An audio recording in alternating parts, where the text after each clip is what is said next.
The Illuminate Arts and Faith Conference in Chattanooga, Tennessee wants to help you find your tribe. Do you get way too excited about quoting Wendell Berry or C.S. Lewis in conversations with coworkers?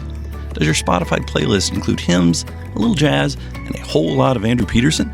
Join your tribe at Illuminate March 31 and April 1 for education and inspiration from speakers Russ Ramsey, Douglas McKelvey, John Hendricks, and others.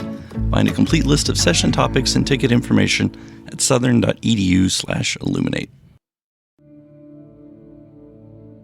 In 2024, I set out to meet as many poets as I could and spend an hour with each one. I got more than I bargained for, more insight, more clarity, more hope. It's proved to be one of the richest highlights of my life.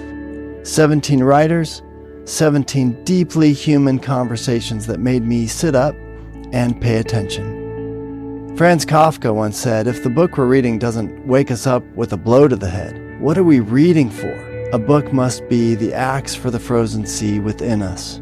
And that's what I hope this new book will do. I hope it wakes us up, my friends. I hope these conversations will be the catalyst for something to be reawakened, re-enchanted, and reinvigorated. It's called An Axe for the Frozen Sea, Conversations with Poets About What Matters Most. I'm Ben Palpin, and I hope you'll come and listen in as I spend a little time with poets like Lucy Shaw, Malcolm Guite, Dana Gioia, and Lee Young Lee. Pull up a chair at the table as we dig into what it means to write well and to live well. An Axe for the Frozen Sea is now available from Rabbit Room Press. Visit the store at rabbitroom.com, or better yet, ask about it at your favorite bookseller.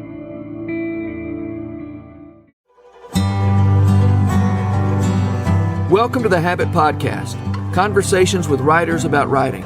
I'm Jonathan Rogers, your host.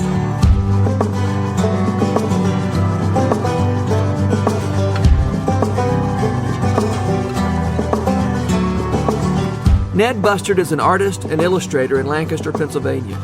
You may know Ned's work from Every Moment Holy, the book of liturgies and prayers from Rabbit Room Press, in which his lino cuts are featured. Ned and his wife Leslie are gatherers of people, especially creative people. I invited Ned on the Habit Podcast to talk about his creative work, but also to talk about the ways in which he and Leslie have been intentional about building creative community. Ned Bustard, thanks so much for being on the Habit Podcast. I'm really glad you made time for us today. It's an honor and a pleasure. You were in a video a few weeks ago or a few months ago by, I think, Cursive Media put together, if I'm not mistaken, Cursive Films. Cursive Films, yeah. And where your starting point was the question of what does it mean to be a successful artist. I want to start there. I want to sort of revisit that video because I thought it was so great. And I thought you did such a great job in that video of articulating what success even means for a creative person. Yeah, that was a really great experience. Some friends from church actually have started this company called Cursive Films, and they were talking to me about a trip I made to Laity Lodge down in Texas, and I was speaking. I was the artist in residence there, and I was just sharing with them what I had talked about the idea of success and what success looks like for me. It's a question that I've dealt with a lot over the last 20 years, trying to figure out, I guess, am I a loser or not? And it kind of was birthed when my wife and I were first married. We were thinking through this, trying to figure out what does it mean for me to be an artist? What does that look like for me to be successful as an artist? In our heads, it was either to go to New York and get a job with a really good, design company, or doing illustration there, or perhaps connecting with one of the big Christian publishers and getting hired to do illustration work. But since then, none of those happened. So I had to think through, if that's not success, and what is success? And in the video by Cursive Films, I talk about the idea of success being to make what I was designed to make. Yeah, it was coming just on the heels of a chapter I wrote in our book. It was good performing arts to the glory of God, and in there I talk about glory and trying to think through what it is we're supposed to do as artists. And that's what I came up with, was that God has made me to be a certain person, to be gifted in certain ways, and I need to do what I was designed to do. I think that if I'm working at my craft, I'm practicing it well, and then I'm making what I've designed to make. My brother-in-law said recently to me, he had described to his girlfriend that he said, Ned's very punk rock. And what he meant by that was that I have a real do-it-yourself attitude. And I thought about that. I was like, yeah, I mean, it would be great to be really cool in punk rock. I'm not really that way at all. Yeah, but, that's not the first descriptor that comes to mind. No, I definitely am not. I don't fit that stereotype. But the idea of being a maker is very key in my psyche. And I think if I'm making, then I'm doing what God has made me to do. And I think that's my calling. I see that as being something that I do for my community, rather than on a large stage. Yeah. I end up on this podcast talking a good bit about this idea of writing for your community, for actual people, and how that can be it can often be the answer to writer's block. When you think I'm trying to do something for the public or whatever, that's, who knows what's going to come of that. But when you're thinking I'm going to do something that's going to serve, these three people who I know and who come over to my house sometimes. Exactly. Yeah. I find that that's definitely the case for me, because when I try to think about what the public or people or they will want, it usually is kind of crippling.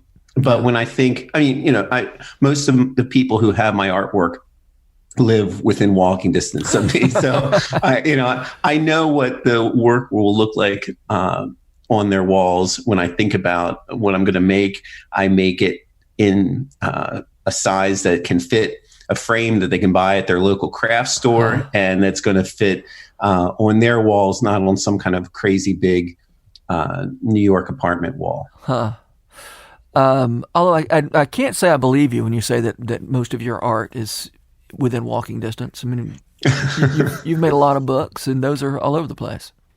Well, yeah, the books are a joy, and making books is my favorite thing to do, I think, ultimately. But with me, I have a hard time thinking that people actually own my books. I'm always surprised when someone brings a book up to me to have it signed, because I was like, oh, you actually purchased this? Because I make the books, and then they just kind of go out. Why do you have my book? Yeah, there's only 5 of them. How do you have a copy? So yeah, for me, that I don't think of that's been one of the great things about the Every Moment Holy project. Is people have been coming up to me and say, "Oh, I have the Every Moment Holy project," and I was like, "Really?" Like, I'm really shocked, because I had no idea that you bought. And the idea that someone would buy my work is exciting, but I don't think about that. I think about making something like, for example, with that project, I was making those the lino cuts and designing that book basically for the author, Doug McKelvey. Yeah. Like, when I thought about that, I was saying, what's going to resonate with Doug? Wow. What illustrates his pieces the best? And we talked a lot through how to really draw out the concepts in those pieces. So obviously I want other people to enjoy them, and I had an art show in my gallery of those, and it's very gratifying for me to share that with people. But I don't think about that when I'm making it. Yeah, that's great. Even when you're doing work on this thing that turns out tens of thousands of people have this book now. I don't know for sure but I think. Well, and thousands at least. Yeah. Yeah, and you were still doing it for your community. You were doing it for Doug. That's great. Yeah. Well, and that project, I remember when it all came together. Andrew Peterson was telling me about it, and I normally I don't throw myself at folks, but when he described the project, I was like, oh, please, this so resonates with who I am as a person. I designed the liturgy at my church. I grew up in a liturgical background, and the idea of old illustrated books, it's the core of who I am. And so I was very eager to be part of that project. Also, when you're talking about people, your art, being pretty local, I bought some of your books 20 years ago. That blows my mind. Yep, your little readers for new readers, and that's oh right, the phonics program. Pan the Tan Man Ram. Yeah, and the Super Spy story. Yeah, and that's right. Saint Brendan and the Sir Galahad. Yeah, those were great. Then that was at that time when I made that phonics program, my daughter was 5 years old and she was learning to read, and I made it for her. I mean, obviously it was to share with a larger community. Yeah. It has freaked me out. Recently, a couple years ago, I was at the Rabbit Rudin's Hutchmoot conference, and a young woman walked up to me with a copy of that first book, The Tan Ram Man, and wanted me to sign it. And she goes, "Oh, I learned to read with this." And I was like, "That's impossible, because I think you're in your mid-20s. And that would mean that I'm really, really old." Yeah, right.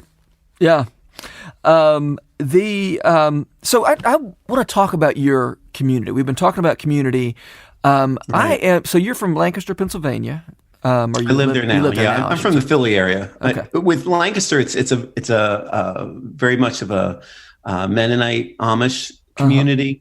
So you have to be kind of third generation to be from here. So I'm definitely a transplant. I've been here for 20 years though, so it's definitely home. Yeah.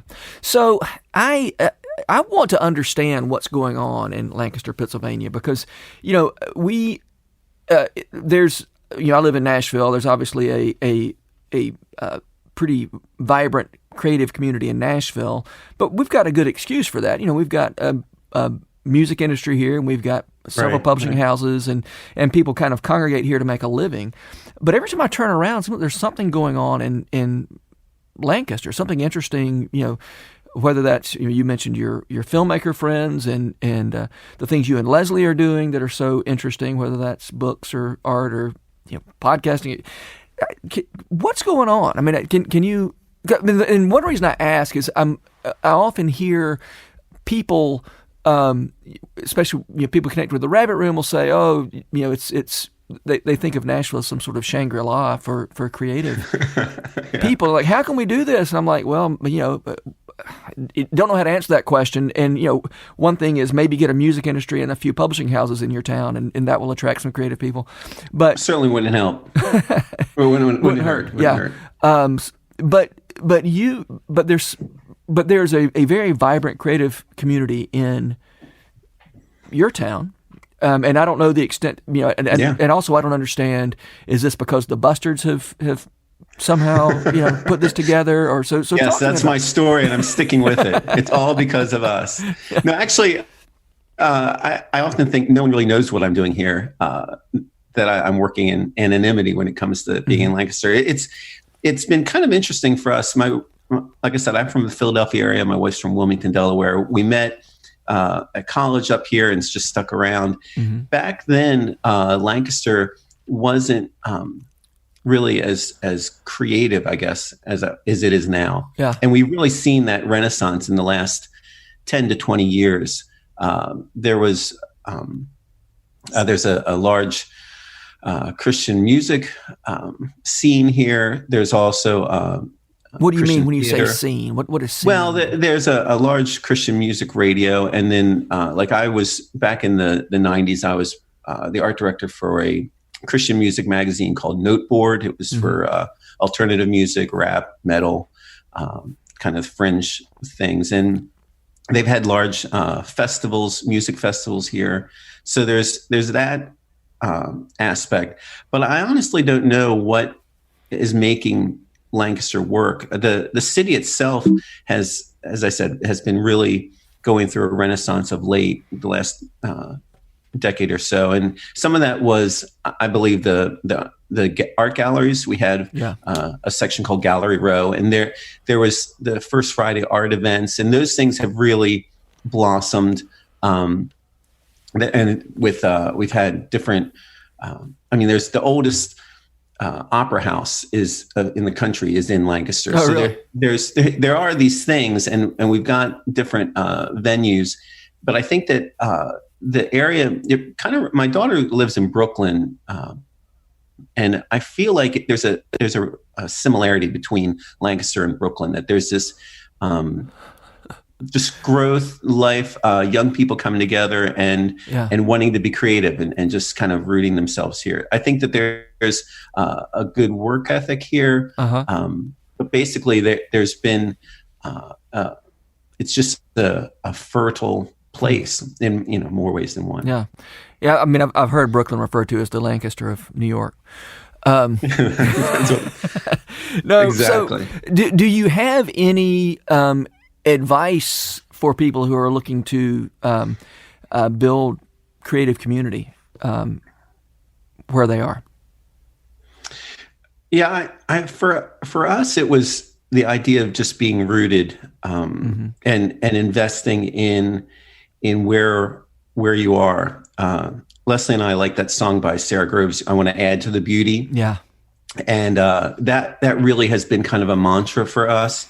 And when we think about what we do, it's about being investing in the people around us, encouraging the people who are around us, and not really thinking about the end product. I think that's a lot of times when people get,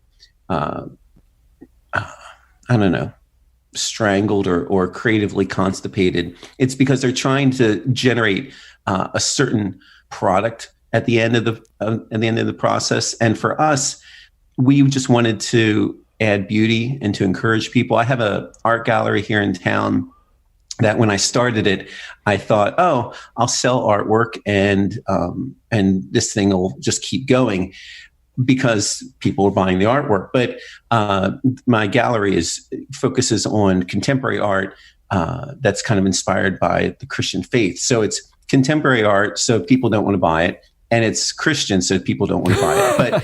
But so that I had to kind of readjust my thinking, and I thought, well, this gallery is here so that I can add beauty to my community, educate those around me in either the faith or in contemporary art, whichever area that they're lacking. So for us, it was just kind of creating these beautiful spaces. Early on, I read Francis Schaeffer. My wife and I read Francis Schaeffer, and his work and Edith Schaeffer's work really inspired us to live where we were, to be really rooted there, to see where we could make beauty out of ordinary things where we were. And some of that also was reading Andy Ashworth's book, Real Love for Real Life. That was really another thing that really kind of gave us a vision for making things happen. And I think that to go back to your question, what do you do? For us, it was just, how do you care for the people around you? How do you make their life more beautiful? We would do things that were just that we thought were good. And recently, we had a book release party for Sean Smucker, and he's been on your program at our gallery. There was no reason for that. Like, I didn't make any money off of that, and it didn't bring anybody really into the gallery for the visual arts. It was just, I had this nice gallery, and we were able to create this enjoyable, beautiful experience for another artist and for our community. So that, for us, that was kind of the modus operandi for doing these things. The painter Makoto Fujimura in his Culture Care book talks about being generative, being generous. And that's kind of what we've been doing. How do we be generous to those around us? How can we add beauty to their lives? And the fact that things have worked to whatever extent they've worked has really just been a pleasant byproduct of that. I know I've talked to the folks at the Rabbit Room, and they're like, "Oh, this is Nirvana." We're in Nashville, where this is so great, and I live in a wasteland. I'm like, well, that may be, but are you investing in that wasteland? Are you tilling the soil and trying to plant a few seeds, around where you live?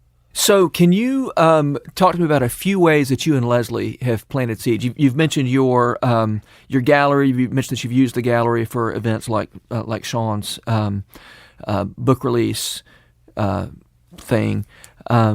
What are some other things that y'all have done? Because it seems like every time I turn around, there's something that y'all are up to. Well, we keep trying to throw things on the wall and see what sticks. Yeah. One of the big things 10 years ago, a friend of ours, Tom Becker, he started a thing called the Row House. It's a forum, monthly forum where there's lectures on different topics from a Christian perspective, really kind of inspired by the Francis Schaeffer Institute out in, where is it? In the Midwest, at Covenant Seminary. Oh, yeah, right. And when they moved to town, we prayed that we would be able to start kind of a L'Abri-like work here in Lancaster, not knowing what that would look like. But he and I started meeting at Borders, and we started a thing called the Ivory Tower, a Common Sense Forum on Arts and Culture. Mm-hmm. And we would do monthly lectures with different people coming in on different topics. At the Borders bookstore?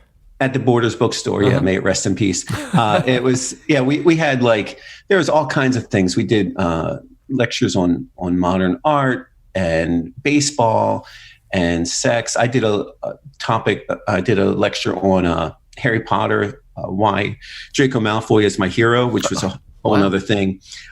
So we had this thing that we were doing, and then several years later, Tom made it a full-time gig and changed the name to the Row House. And that meets, started meeting in his house, but now it meets at my gallery.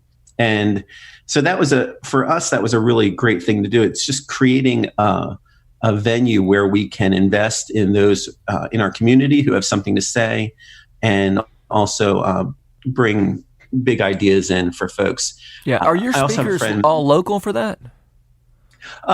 Well, it's a mix. Uh-huh. We really, Tom has been very interested in investing in and developing local folks. So if there's a young person who is really obsessed with something, we have them talk. But we've had other people, we've had James K. Smith come in. Uh-huh. We've had, I've had Mako Fujimura come. Oh, okay. So we've had folks from different places. But, that costs money. So sure, you have to balance those things. Yeah. Other things we've done. I did we had, for some reason, a lot of our church was attracting a lot of artistic people. So I started an art and music care group that lasted for a little while. I set up in the narthex of our church an art gallery. That was before I started my art gallery downtown. Mm-hmm. I have friends, Rob Bigley, he's teaches music at the local Bible college, Lancaster Bible College. He came to town, and he and his family and ours really hit it off. And we were both homeschooling at the time. My wife had the idea that she wanted to have our kids learn Shakespeare. So we started the West End Shakespeare Company, and we had a bunch of kids dressed up in just T-shirts with their names on it so you could know who the characters were. And they all did Shakespeare over the summer. And then my friend Rob, when he works at this, like I said, at the Lancaster Bible College, they started the Trust Performing Arts Center. It's for theater and music downtown. They had room there, and he asked me to start the Square Halo Gallery there.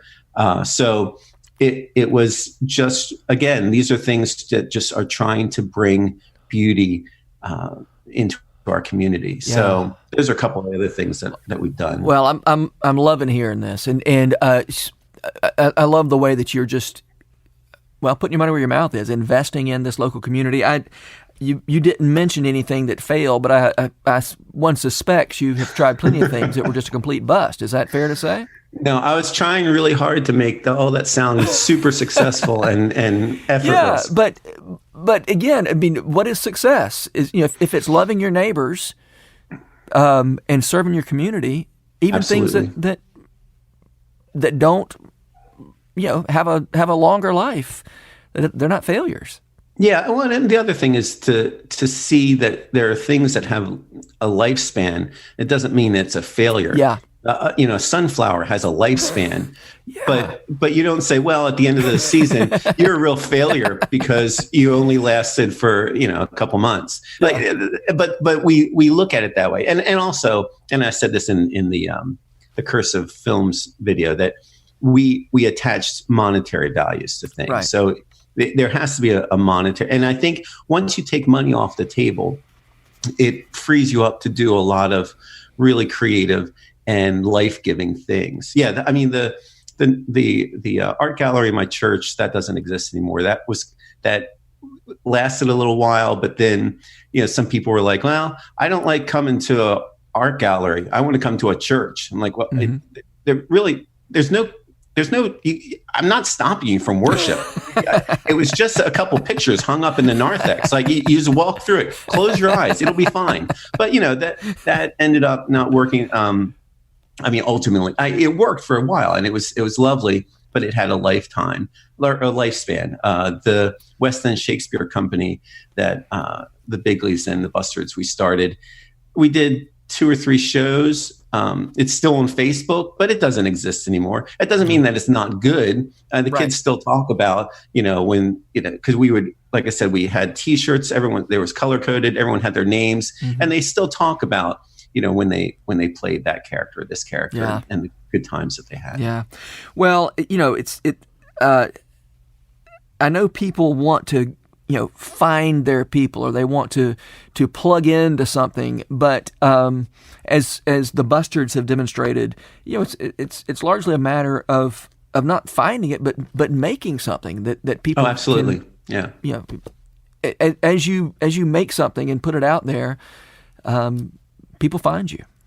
Yeah, I think it's almost in my head a riff on C.S. Lewis's discussion about the inner circle. Like you want to be on the inner circle, and then you realize once you get there is no inner circle. And I think that's I always say when people talk about my work as an artist, I say it's all smoke and mirrors. I'm just pretending, okay? And as long as you're okay with just pretending, you can get a lot done. Nobody has to know that you're just making all this stuff up as you go along. What do you mean when you say you're just pretending as an artist? Because I've seen your art and it looks like the real thing to me. Well, thank you. Again, and I think this is again, going back to the idea of community. When you're not because I find that I feel like I'm much more of an artist when I have other artists in my life that I can work with. But a lot of my work happens on the 3rd floor of my little row house here. And so I'm very isolated, and I think that plays into my my thoughts of me not being an artist. And in spite of the things I said in my video about success being making work for your community, I can't get away from the idea that's hammered into our heads that success is thousands of followers on Instagram and you know, millions of dollars. You know, it's those factors. It's hard for me not to think. And also, I have an art gallery. I look at art. I evaluate art. So I know what good stuff looks like. I'm very grateful that people think my work is good. I enjoy making my artwork. And some of it has been successful, but I don't think of myself as I'm spiraling into nothingness here. You're going to have to either pull me out of this, Jonathan, or I don't know what I'm even talking about anymore. Yeah. Well, I mean, I think you're just talking about the imposter syndrome that everybody struggles with. Oh, yeah. That's what it is. Yeah. Yeah. And I really do believe at the end of the day, what brings me the most joy and satisfaction is that I'm making art for my community. And I think that is what I'm called to do. And when I'm focused on that, that's when I'm happiest. And and in my community, I can say, yes, I am an artist. And people have a couple of my pieces hanging on their wall, so they think I am too, and that's just great. And I just love that, and the fact that I'm able to do that is just fantastic. Yeah, that's great. So, why do we feel like we need love from people who can't love us back? People we don't even know. Yeah, I mean, that's the thing with, like I said, I love the fact how Every Moment Holy has been so successful, and so many people bought it, and it has resonated with people. I'm thrilled every time I hear about the impact of that. My daughter's at English Labrie right now, and she's telling me all these people love Every Moment Holy, which again blows my mind that it's even there. Yeah. But at least, or not at least, for me, the fact that I made it and it's being enjoyed by my friends, that's lovely. The fact that there's people out there in Omaha or something reading it is almost too abstract of an idea for me to really get my head around. That's great, and I'm glad that it's being helpful for them, but it doesn't really make sense in my world that Omaha even exists. I mean, that's just too far away. Like, I have a very small backyard. I can only handle a little bit of ground. I can mow it, I can add flowers, and that's really all I can do. Yeah. That's great. All right, we got to wrap this up. So tell me, Ned, who are the writers who make you want to write, or the artists who make you want to do art? Well, it's of course it feels terribly cliche to say this, but C.S. Lewis has been a guiding light in my life. We homeschooled. We named our homeschool after St. Clive's. So it's, for me, I quote Screwtape Letters as much as I quote the Bible. So he's really important to me. As far as writers, besides Lewis, I love Anthony Horowitz. I love reading his murder mysteries and his he does James Bond books. So that's for me fun. For what I do as a maker, I've found Jamie Smith's books really helpful. Tim Keller. And when you say are Tim Keller and Jamie Smith on the subject of art, or just on other stuff? No. For them, I read them. They kind of inspire me as far as how to think, how to think Christianly. Yeah. So that for me, as far as the arts, I would read folks I like are like Jeremy Begbie, Bill Edgar, Calvin Searveld, Bill Dearness, my buddy James Romaine. Those are the folks that I read when it comes to Christianity, the arts. Basically, Byron Borger, he doesn't write, but anything he tells me to read, I read. He's the bookseller for Hearts and Minds books. Okay. So he has a big impact on me. And I really read Dennis Hack. He writes for Critique magazine. So those are the different people I rate. I don't really have one besides C.S. Lewis, St. Clive. St. Clive's. Artists, I'm a group called Christians in the Visual Arts. So just rubbing shoulders with those folks really inspires me. Yeah. I really enjoy looking at German Expressionism, Ethiopian icons, medieval woodcuts. That's the art that kind of gets me jazzed. Wow. So it's all just kind of an eclectic little mix. I mean, I really love those old English bookshelves that are just crammed full of all kinds of weird different books. And that's kind of what Nirvana is for me. When I was writing my PhD, there wasn't Google and we'd have to I'd get these old microfilms and roll, so the thing I was looking at might be the 18th thing on a roll of microfilm. And in between there might be, before you get there, might be a cookbook and a midwife handbook or whatever. And I felt like so much of my education just came from hitting those, like when I was looking for the thing I was looking for, and you'd have to stop to see where you were on the roll. And then I'd end up reading, about 16th century cookery for a little while. And so, I missed the days when it was harder to find what you're looking for, Yeah. Well, the first time I met Andrew Peterson, he was here in town and he was at our local used bookstore. It's called Dog Star Books. And that I just love going in there just because you fall over books. There's stacks and stacks of books and you're like, oh, this is not what I was looking for. I'm going to buy it and I'm going to buy the one next to it too. Yeah. And it's just a joy to have that, the serendipity of I know the efficiency of Google is such a shame. Oh, it's very, very helpful. It saves time and it starves your soul. Yeah. All right, man. Better run. Thank you, Ned. When I hear you talk about what you're doing in your community and your willingness just to sort of try stuff, it's so inspiring. So thank you. And I think I hope a lot of people sort of follow your example and just start doing things in their communities the way you've done in yours. Yeah, just plant a tree in your backyard. That's what we're called to do. Great. Thanks, friend. I appreciate you having me on here. All right. See you later. The Rabbit Room has partnered with Lipscomb University to make this podcast possible. Lipscomb has graciously given us access to their recording studio in the Center for Entertainment and Arts building. We're so grateful for their sponsorship, their encouragement, and the good work they do in Nashville. Special shout out as well to Jess Ray for letting us use her song Too Good as part of this podcast. Visit jessraymusic.com to hear more of her beautiful songs. The Habit membership is a library of resources for writers by me, Jonathan Rogers. More importantly, The Habit is a hub of community where like-minded writers gather to discuss their work and give each other a little more courage. Find out more at thehabit.co. This podcast was produced by The Rabbit Room, where art nourishes community and community nourishes art.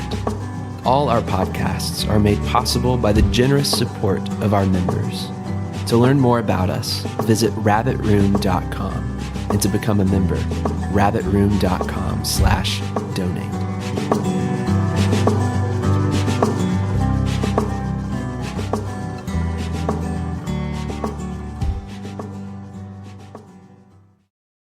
If you've enjoyed this podcast episode, consider joining the Rabbit Room membership. Your membership helps sustain this community, funding everything from publishing and podcasts and theater productions to events and programs that support artists who create with a Christ-centered vision. We'd love to have you on board. Learn more at rabbitroom.com/member.